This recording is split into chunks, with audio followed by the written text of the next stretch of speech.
tunay na di lamang sa pagpapatupad ng batas na katuon ng kapulisan, kundi pati na rin sa pagtulong sa mga nangangailangan.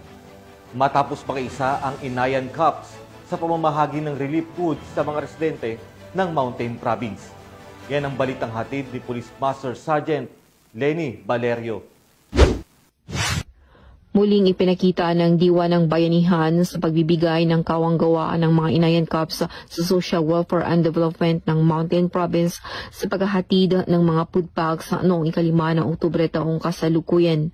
Sa pamamagitan ng mga pinagsama-samang pagtutulungan ng mga tauhan ng 2nd Mountain Province Provincial Mobile Force Company, Provincial Headquarters ng Mountain Province Police Provincial Office, kasama rin ang mga criminology interns students ng Mountain Province State University ay nagsagawa ng pagbabawas ng 700 kahon ng family food packs at 400 kahon na handa ng ipamigay sa Bontoc Mountain Province.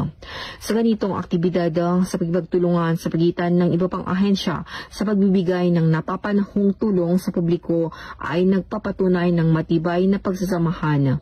Ito rin ay nagpapakita kung paano ang Inayan Cups ng Mountain Province na kahit lampas sa mandato nito sa pagpapanatili ng kapayapaan at kaayusan ay nakatuon din sa pagsuporta sa mga kawanggawa ng lokal na pamahalaan. Mula dito sa Riyon ng Cordillera, ako ang inyong PNN correspondent, Police Master Sergeant Lenny Valerio, alagad ng batas, tagataguyod ng Balitang Pulis.